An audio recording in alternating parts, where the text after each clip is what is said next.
Betrayers?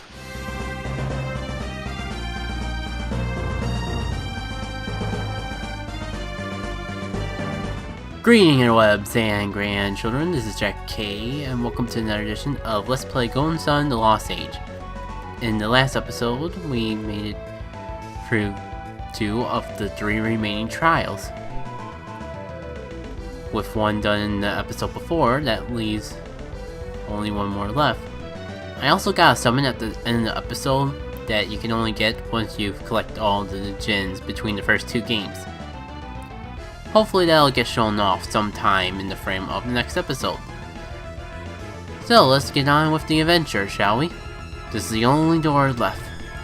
So let's get right to it and not stare at the dragon head for a good minute. Maybe it's my imagination, but things seem a little more red in this room. Maybe I'm just more awake, so everything seems brighter to me. Right about here we'll be showing off that summon though. Which is good, because I'm not quite sure what else I'll talk about in the meantime. Now, let's not have Sir Dicelot do that. Let's put him out of his misery. Just put him to sleep so he doesn't have to suffer through the pain of this amazing summon. Because it will hurt! I'm surprised I'm doing it on just one enemy by himself, but that's the way the random number generator that determines how many monsters appear in a random battle works out. So this is a punishment to that random number generator, a giant summon to the face. Pretty awesome looking of a summon if I say so myself. But then again, I can pretty much say that about any summon in this game, except the level 1 Djinn summons. Those are kinda boring considering it's just a Djinn flying around. Then again, it is the most elementary summon, so what you expect? There's the Djinns that will do more damage than a level 1 summon. That out of the way, this room is kinda interesting. There's these stupid dragons that will breathe fire on you if you move the wrong statue out of the way. It's pretty annoying punishment, and I get incredibly lucky in this room. Every single dragon statue burns my frickin' face off. Because I know how much you guys love my face getting burned off. Or at least Felix's face. And yeah, that room plays a bit of a troll on you. You think because of all the statues you got burnt in the face by, that there wouldn't be anything to worry about. But no, this room on the end actually has something. The game actually tricks you from thinking that there's anything important behind the statues. Or more specifically, it tricks you at first thinking that there is something important, then burns your face. After all but one work, you come up with the theory that your face will get burned if you try to push a statue over the side. But nope, you actually have to push a statue to the side. This room actually took another try. I didn't get it right away. Because I pushed that one statue, the one cube, over there on top. But what I had to do was push those cubes in the bottom and use carry to make the platform, so I could push this one across to block the statue of the dragon head. You know, cause otherwise I wouldn't be able to get it across. And I can't actually use carry twice, which was what I was trying to do. Carry it up to the gap and then carry it up again, but nope, that doesn't really work. Oh, I think this is one of my favorite parts of the dungeon. You see that glass there? Guess what? It's science time, after I get my butt burnt. Well, you know how glass is actually made from sand? How are we supposed to get by these statues when there's this glass on the floor and not actual sand? Oh wait, we can use sand underneath them. And that is your science lesson of the day. Although the reason it could work might just because it's actual sand and not glass, but it actually kind of looks like glass, or at least glass covering up sand. Either way, it's certainly pushing the capabilities of the sand power to its limits. Yeah, here we go. This is actually the final flame. Pretty cool. And that guy looks like a person. Or a golem. Almost gave away something. But we'll be finding out soon enough. But since this is the last one, I think it would be more climatic if we backtracked to it, instead of using retreat. Which means having to backtrack and go through all the puzzles I did before as quickly as possible, with hopefully not as much failure. I think I might talk a little bit of how I feel of Isaac's party joining Felix, because I don't think I ever fully covered that. But we're right at something I want to show off while we're backtracking. You know how I said before that you would think that there's nothing important in any of these rooms, right? Because we had them burn our butts. Well, guess what all but the far left have? Statues that will burn your butt! Yay! Now onto that topic. I think they do it gameplay-wise in an interesting manner. Completing the save file and transferring it over, that's pretty cool. Though it kinda makes it easy to predict that their party will be joining yours eventually when you have to transfer the save file with all the levels in that over. You have proven your worth. The heavens await you. And then the heavens await us. What does the heavens awaiting us mean? Random teleport panel appear from nowhere. Huzzah! And that is all there is to it. I could go more on that Isaac topic, but there's not really the time.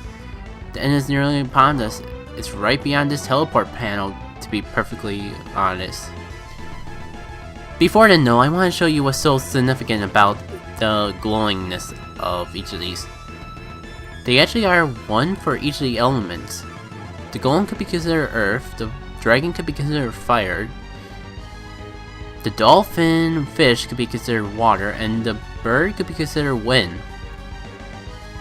They have one for each of the elements, even though this is the Mars Lighthouse. It's kinda interesting, and I always thought it added a special touch to the game.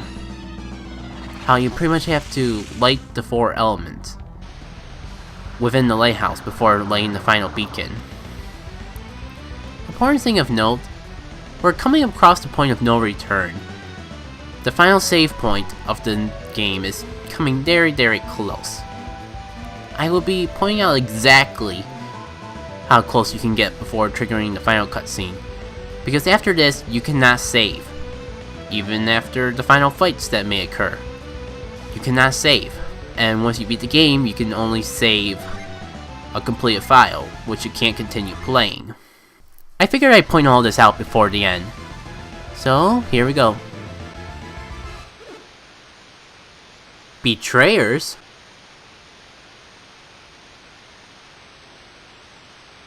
Why would we be betrayers?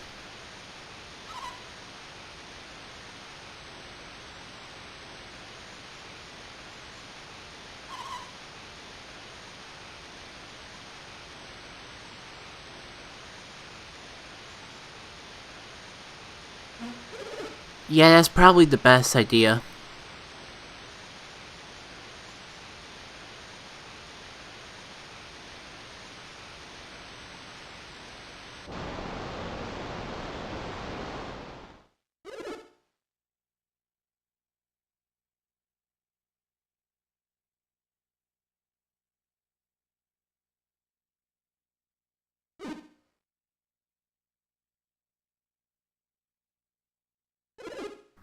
Huh?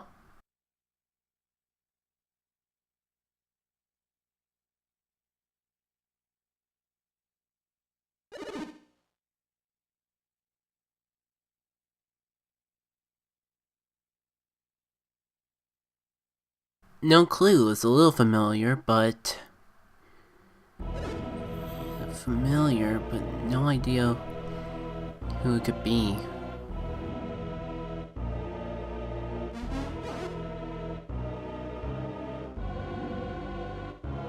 It is! Well, hello there, old friend. Haven't seen you since the first game.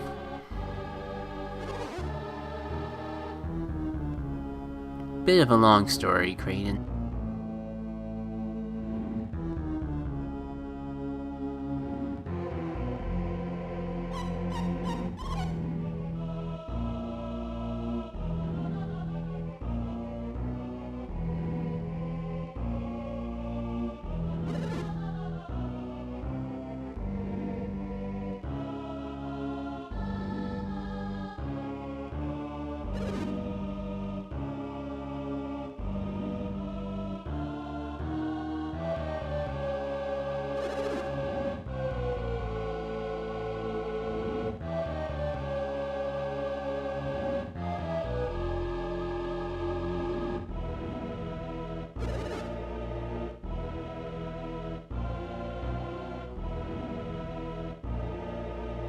Exactly, there was no way to even retreat. There'd be no way Isaac and Gary could get out in time without help.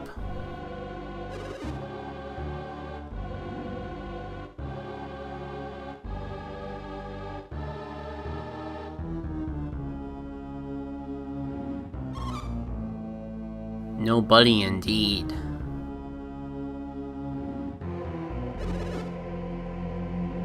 No disagreeing with Garrett though either.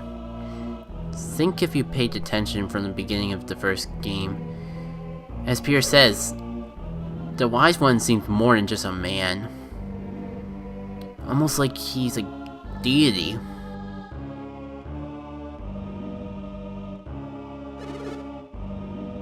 Oh yeah.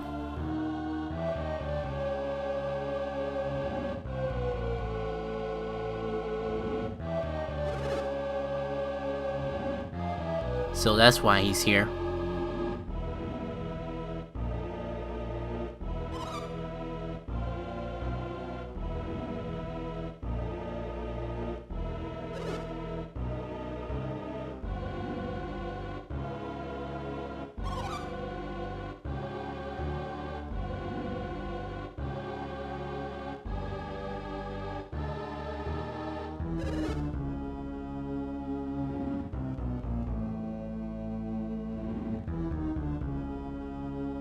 Wouldn't the village been doomed even if they didn't light the lighthouses though?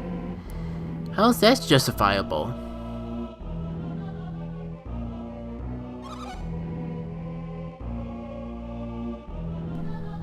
Exactly, there's doom either way. Or at least a possibility. If the lighthouses aren't lit at all, then the world will eventually wear away. Though it's not entirely impossible for the world to go into chaos if the lighthouses are lit. But is it really better to not take that risk at all? Just let the world eventually die? At this point, a chance at salvation is better than none at all.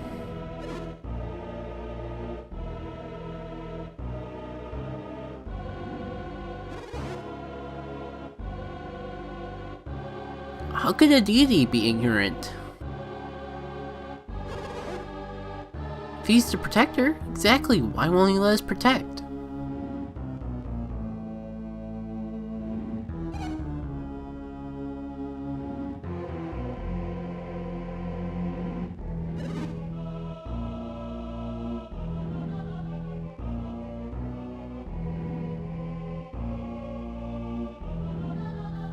Yeah, we know. It's a possible point, Kraden. I didn't even think of that.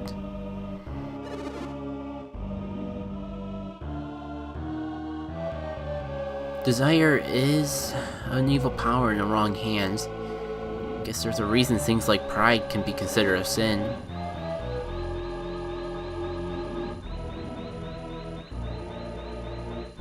Sooner?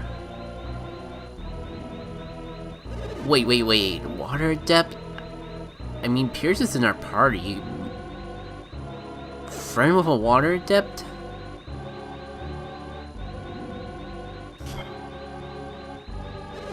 Alex! Him? Well, he has been a little bit of a dirtbag, dumping us a couple times throughout the adventure, but kind of forgot about him. Like, he never actually tried to be evil to us or anything. Wait a minute. No wonder. He really did want the power for himself, didn't he? Should have saw it coming.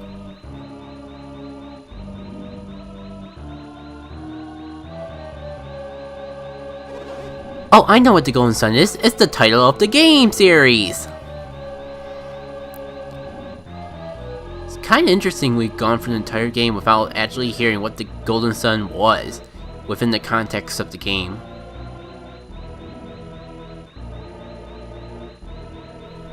His spiel of wanting the Golden Age to return to the world.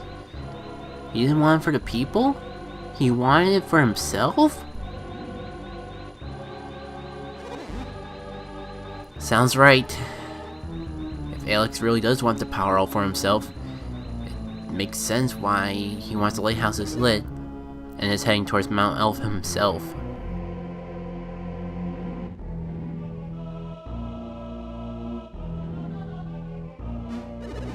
All along, since the beginning. So, Sados and Murdani? He was using them too? No. They had their own intentions, but he obviously was using them and their intentions for his own intentions. Ugh. He was the true evil of this game the entire time. Was there anything in the game that actually tipped us off to this?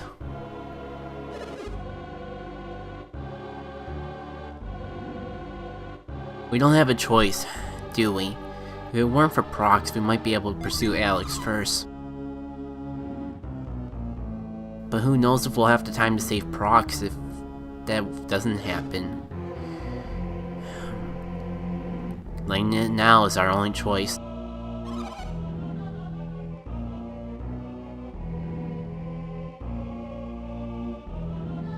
Great point, Jenna. Leave it to the awesomest party member of the party to take care of the issue at hand.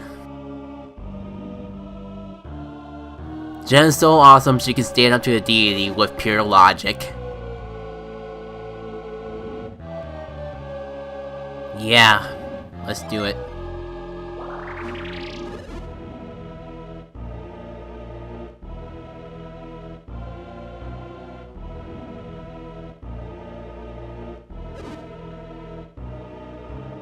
So why does it look like you're about to summon something big?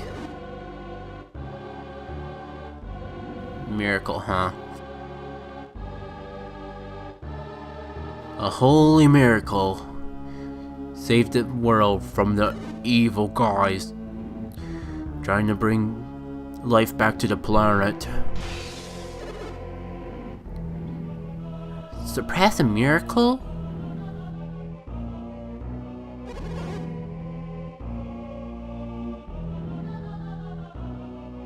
How does one surpass a miracle created by a deity?